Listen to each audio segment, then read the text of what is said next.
project to life, I think, and it looks at the challenge, the approach behind it, and the impact it's having on the residents, because of course that is the most important thing. And then I'll speak with each of you in turn about how your project is helping your communities and what it took to take that vision and make it into reality. And we're going to start in Atlanta, right here. All right. For decades, the city was shaped by sprawl, car dependence, and infrastructure that divided neighborhoods and limited access to opportunity. We've seen this so much in our cities in the United States. The Atlanta Beltline is helping reverse that legacy by transforming former rail corridors into a connected network of trails, parks, and future transit, creating safer, healthier ways to move through the city. It's a powerful example of how cities can retrofit old infrastructure for a more connected and inclusive future. Let's take a look. For many years, we were known as the fastest growing, sprawling city in the entire world. But people of Atlanta really latched onto an idea that we could grow differently.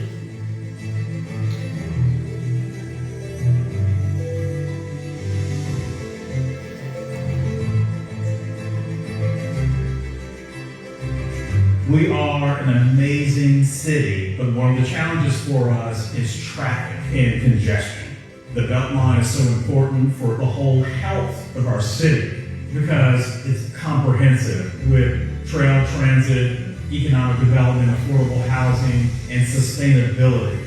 The idea was to repurpose this 22-mile loop around the city of old freight railroads and the industrial land that followed it for a new transportation corridor, connecting new parks and trails, 45 neighborhoods along the way. We know that railroads historically separated neighborhoods. Now, we have neighbors of all types connected in the public realm on a regular basis. And so it's mental health, social health, and connects Atlanta together.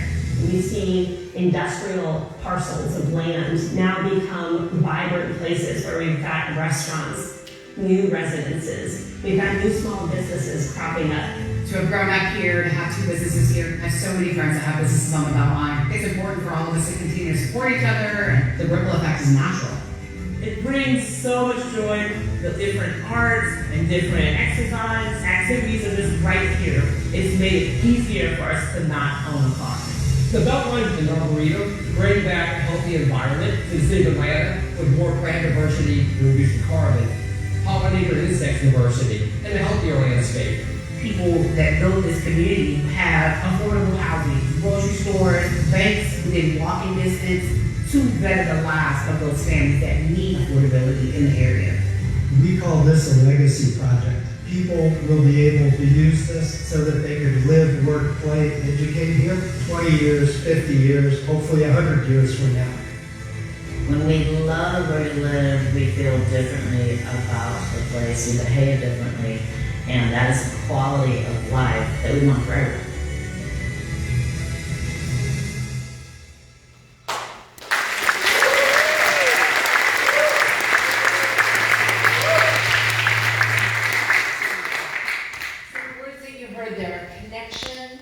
Vibrancy, growth.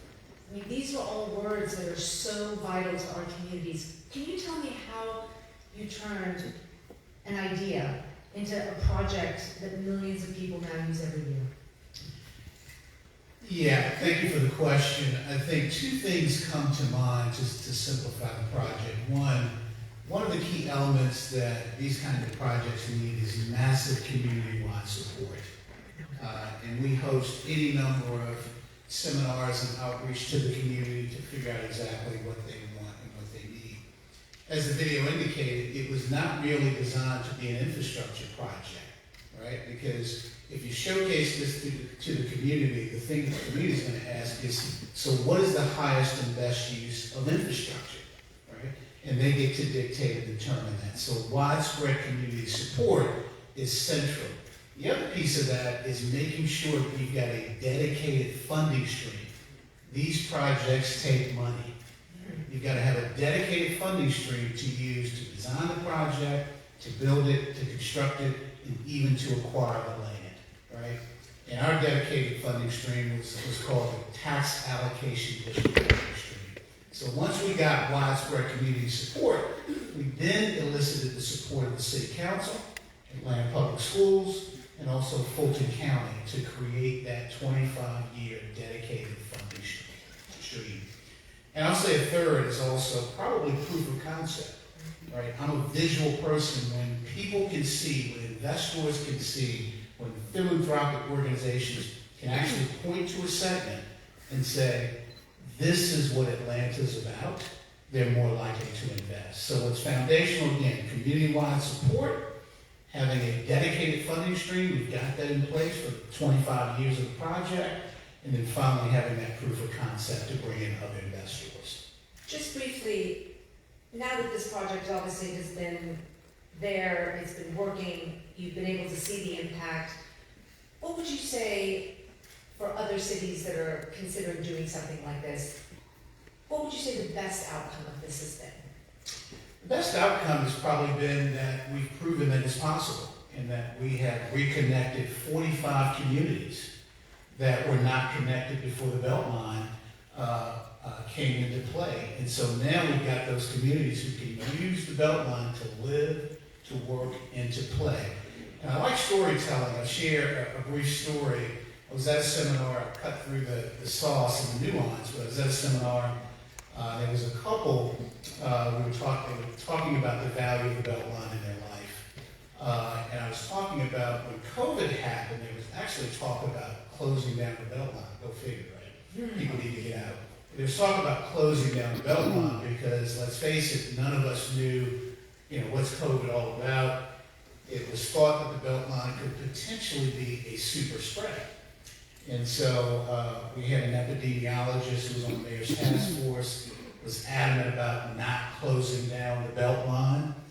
Clyde Higgs, our president and CEO, was adamant about that, and coalesced support not to close it down. We ended up putting up signs of how to social distance, the most crowded times of these. And so the couple said, we are so glad that you did not close the Beltline down because we have a 95-year-old grandmother.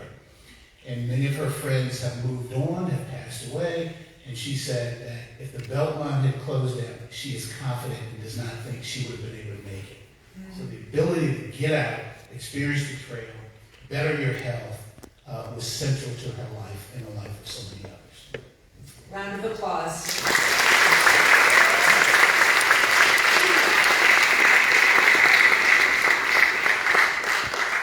Now we're going to turn to Loja Ecuador, a country after my heart. I love Ecuador. And this is a city surrounded by rivers, it's surrounded by forests, hillsides, rich in biodiversity, but for years these natural assets were fragmented, degraded, and disconnected from everyday urban life. Through Sistema Verde Urbano, Loja has brought these landscapes together into a citywide network of parks, of rivers, corridors, green mobility routes, improving access to nature, strengthening climate resilience. Let's learn more. Normalmente tratamos de modificar la naturaleza al desarrollo de la ciudad, sino que la infraestructura verde de toda la ciudad sea quien dirija el desarrollo de la ciudad.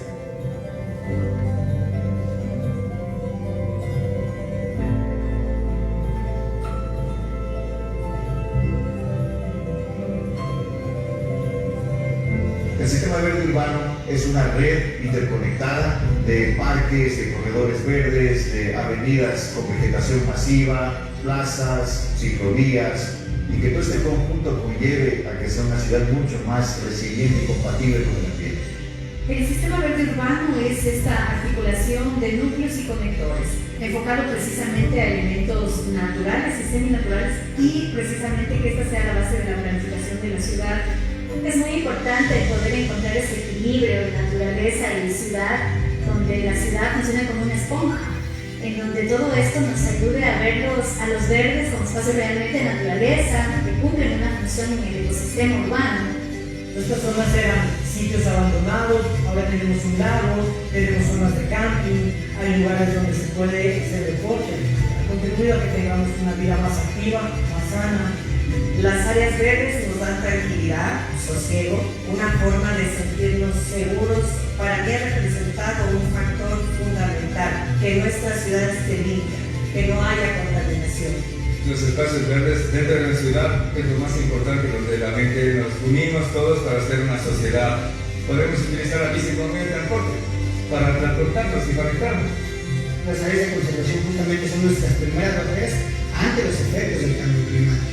Al contar con estas barreras naturales, nosotros generamos resistencia a desastres como la erosión, los deslaves, proteger su biodiversidad y la calidad de aire va a mejorar.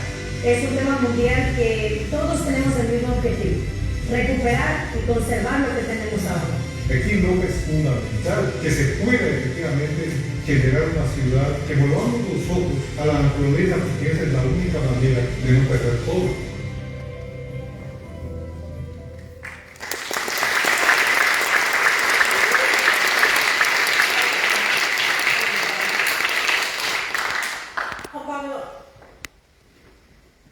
How is connecting all of these spaces, the rivers, the green spaces, how has that made the city healthier, more resilient in the face of climate change?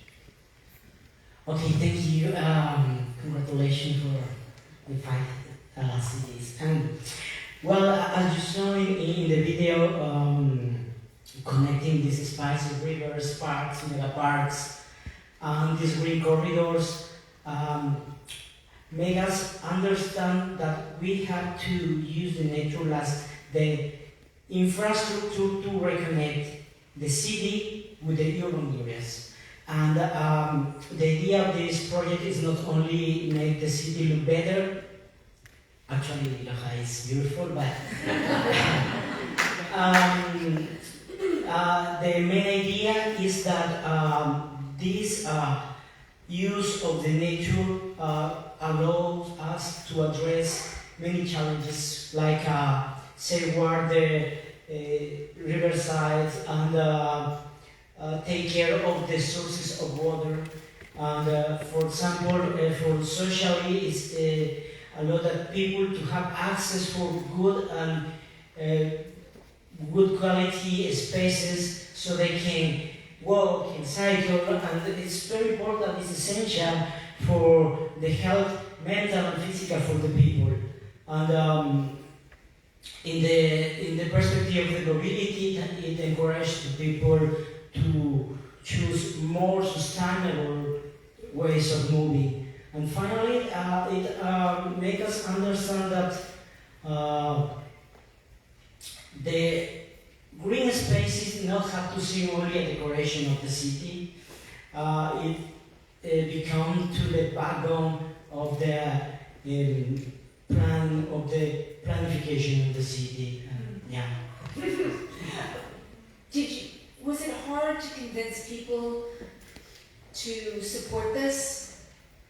Because I know I'm from Latin America, and it's sometimes hard to get people to come on board and do things differently than the way that they've done it before. Yeah, actually right now we're having a kind of fight with the people because we're taking some streets for the people and avoiding some spaces for parking. And it's very difficult, but I think the key is that we work together, not only one institution. In our case, the key was working with academia, international cooperation, and the municipality, and of course, with the people of neighborhoods. That was very important to convince people to design all this program and to convince the people that we need to conserve all this nature that we have. Trees, no parking. I'm down.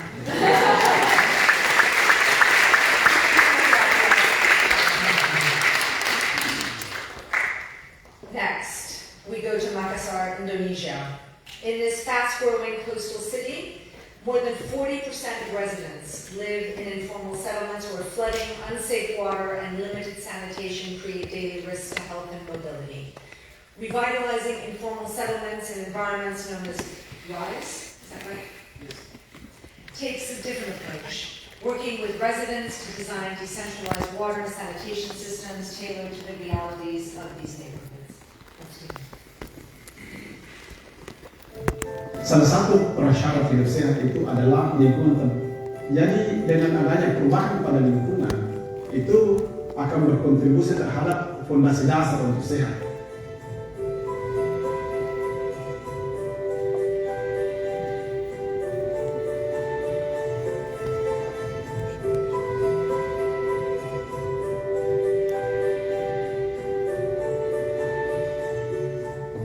Informal settlements are the convergence of multiple challenges of poor sanitation, flooding, poor drainage. It's really important for us to recognize the relationship between the quality of the environment and the health and well-being of the people that live in that environment.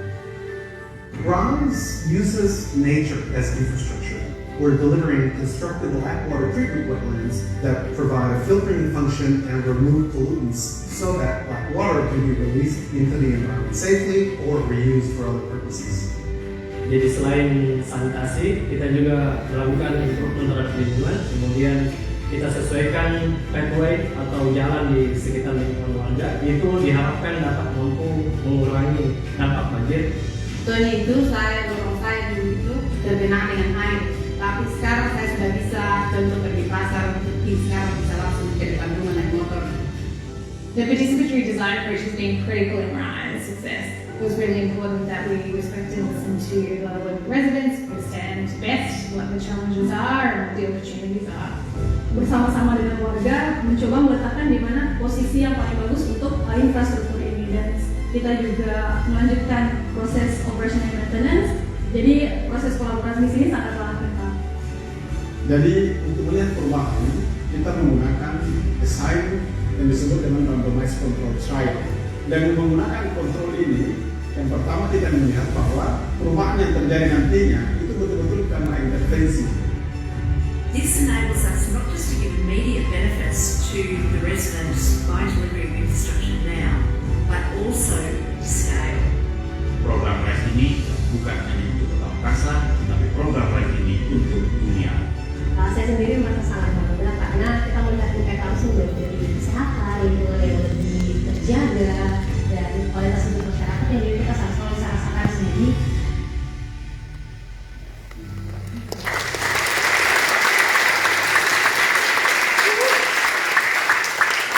I'm sensing a theme here about collaboration with the local communities. So I'm going to ask you, clearly you work directly with them to decide how to implement these changes. Can you sort of talk me through if they changed some of the ways that you actually did this work in talking to the communities? Sure, thank you very much.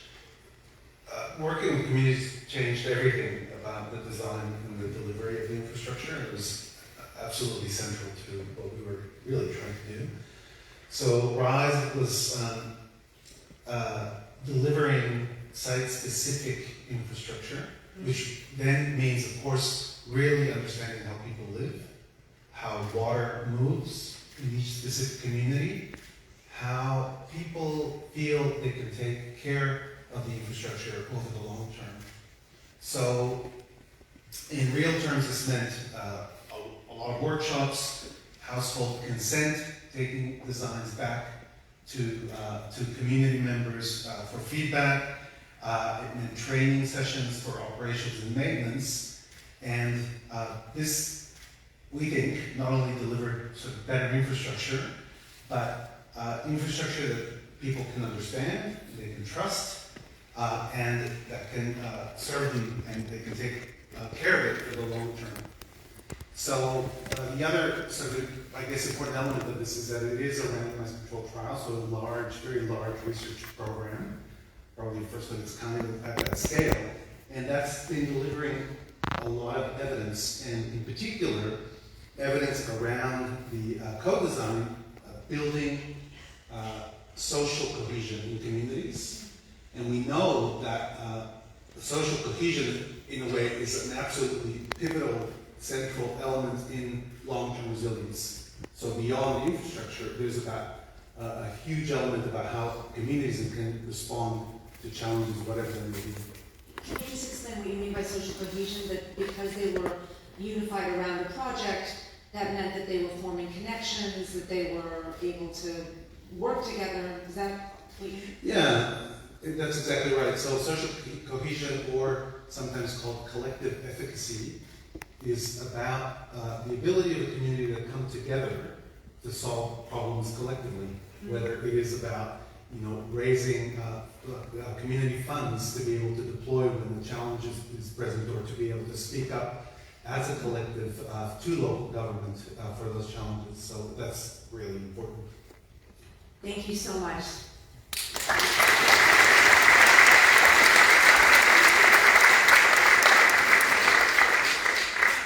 Now we're going to Manila.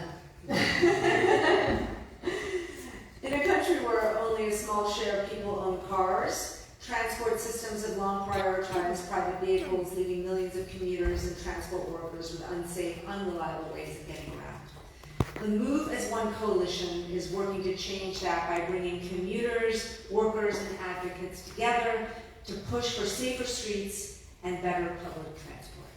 Let's watch.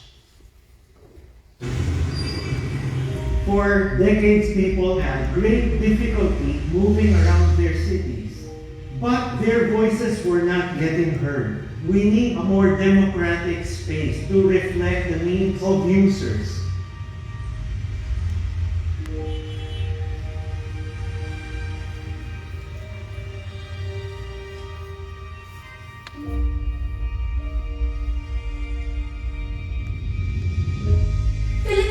Long been suffering from long undignified commutes, unwalkable streets, expensive fares, and really polluted air quality in the country.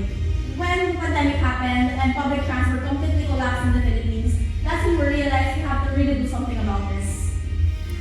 The Move as One Coalition is a coalition of 142 organizations and 77,000 individuals pushing for safe, humane, and inclusive public transport. We use research, our network, and our lobbying skills to advocate with national and local governments to put more money into better pedestrian infrastructure, bike infrastructure, and public transport. We were able to achieve more than 812 kilometers of bike lanes, more than 47 billion pesos in public transport funding that prioritize the movement of people over cars. Move as One Coalition has shown us that when people work together, we can really see change happen. I never used to ride a city bus because it felt so dangerous. With Move as One, bus rapid transit was established and it became my lifeline. We tried very hard to create seats at the table where legislation is being discussed, from a person with disability to transport workers to actual pedestrians. We make sure to give it to the most marginalized groups to make sure their voices are heard. The advocacy is also backed by credible data and research. I think that is a winning combination. More than just speak about the problem, we come up with socially workable and just reforms. We need to support civil society groups because they represent the entire country. We need to be conscious of mobility needs, but also for our health. None of the solutions that Move as One is advocating is new. The difference in the Move as One approach is that we build networks of trust because progress moves at the pace of trust. We deserve better, we demand better, therefore we move for better.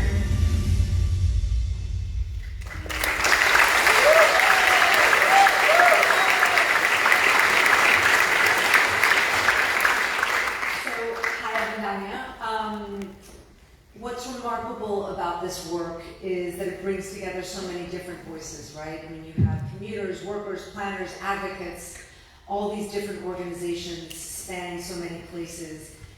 I love the word trust. It seems to be at the center of so much of the work that you are all doing. How does building this coalition help shift the way that transportation decisions are actually made in the Philippines now? Hi, good evening, New York. I am proud to represent Move as One in the Philippines.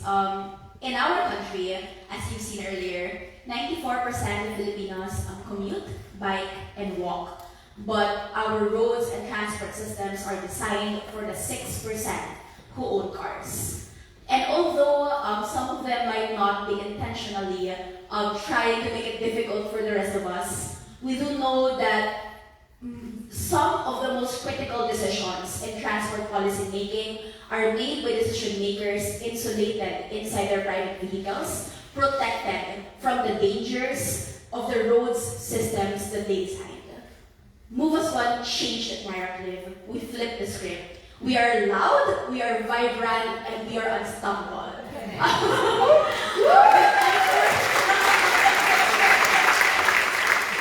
We enter policy spaces that normally are not designed to have us in mind. Congress, Senate, name it, we're there. We challenge dominant car-centric narratives and question into why they are being legislated in the first place. We rally and we make sure that we mobilize to get the resources that we need.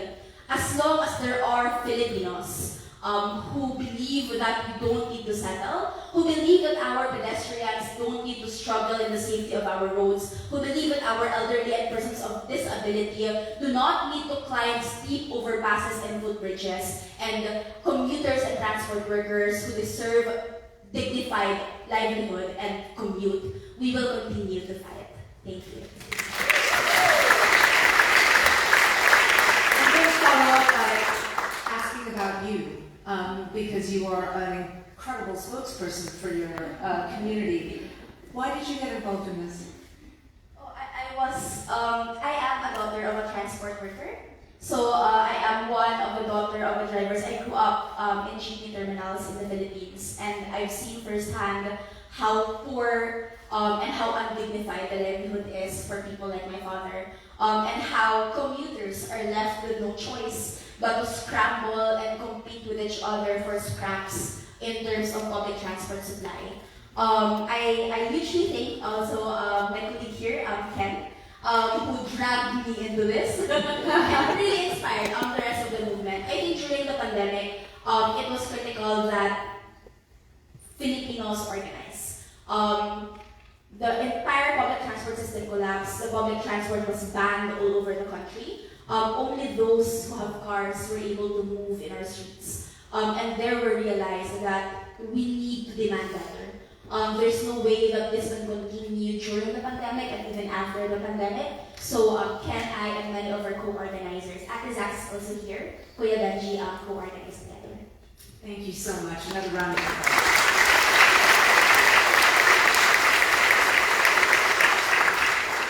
And last but certainly not least, we go to Nairobi, Kenya. For years, many of the city's public libraries, spaces meant to be open, welcoming civic anchors, were left to decay through decades of underinvestment in many neighborhoods that meant fewer safe spaces to learn, to connect, and to access basic community services. Bookbunk is changing that by restoring and reimagining what these libraries can be as free, inclusive hubs where learning, creativity, and community can come together. Let's watch. We deserve better opportunities than what we have. But if you want to get this done, you can be part of the change.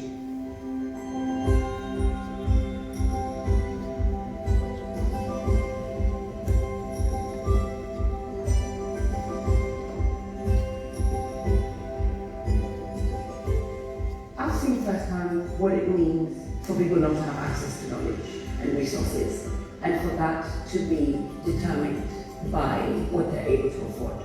It's very, very important that public libraries become civic hubs that can be enjoyed by everyone, where all sorts of people can walk in and access all sorts of knowledge, services, technical skills, and in general, opportunity.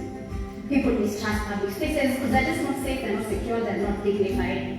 We are creating palaces for the people out of public libraries. It tangibly contributes to the mental wellness of the community. We carry out research to get to understand what the community needs. We offer music band, dance band, and art band. We have this program called Green Band. We've planted trees to make sure we're offsetting our carbon footprint, teaching how to take care of the environment. Na hiyo wiki tulimama sana elimu iko mtaani wateweji wa kawaida. So kipewe kama at least unaweza na mtoi ana explore talanta yake. Nina ni baba baya. Kuna breakfast na lunch. Mwana ana pressure when you go pia na pressure. Anajibamba na talent yake anajifungua vile nafaa.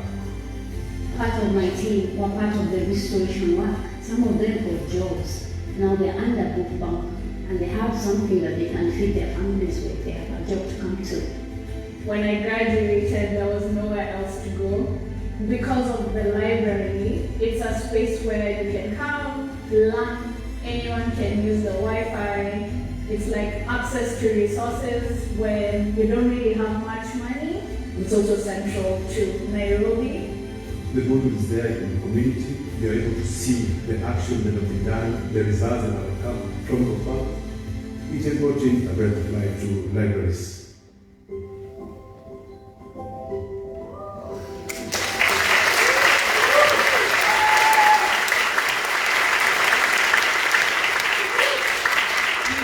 Absolutely beautiful. Thank you. Yeah, Angela, what you've got, you're bringing these spaces back to life.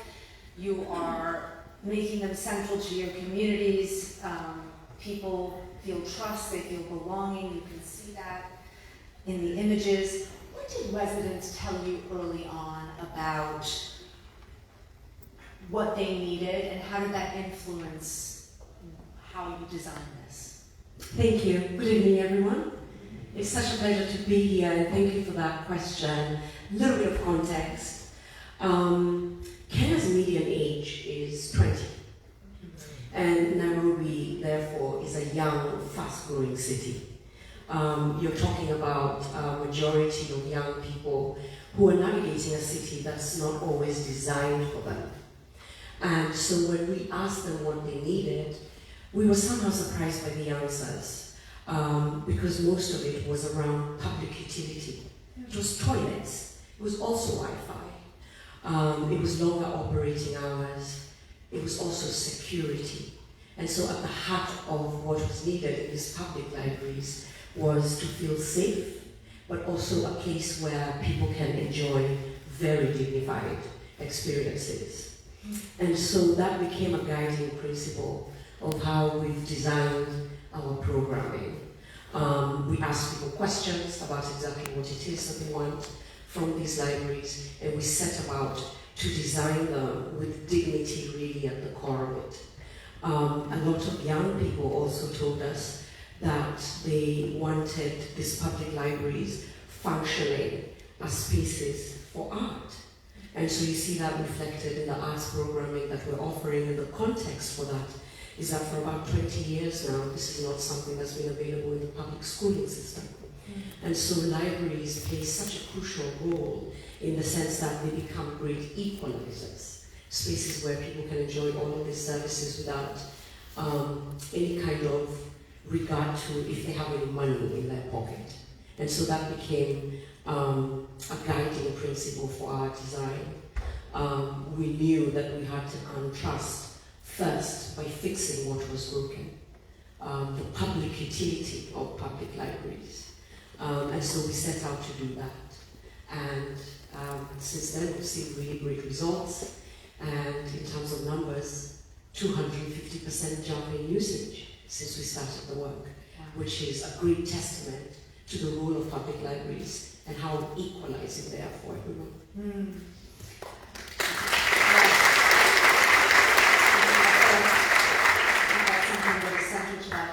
You know, I'm going to give you the last word on this, because in every single one of these videos and what you've been talking about trust, and you've been talking about listening to the communities and really engaging with what they want. What would you say the most important thing is about gaining that trust, about really forming that relationship that allows these projects to grow? I think for us, a really important aspect has been asking questions. A lot of the experiences that we have in Kenya around public life don't ask people questions around what is it that you want from this public space, how do you want to experience this space. And there's something deeply dignifying in being factored into planning that asks you what it is that this space can do to serve you better.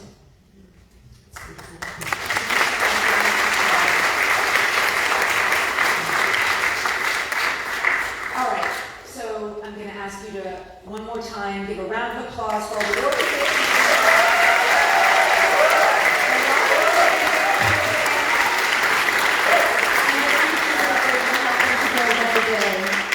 And to now we're going going to move to the final part of the evening, which is actually the moment everyone's been waiting for, where they hand out the prize. So, to begin the awards, please join me in welcoming back to the stage, Rukia. We'll take it from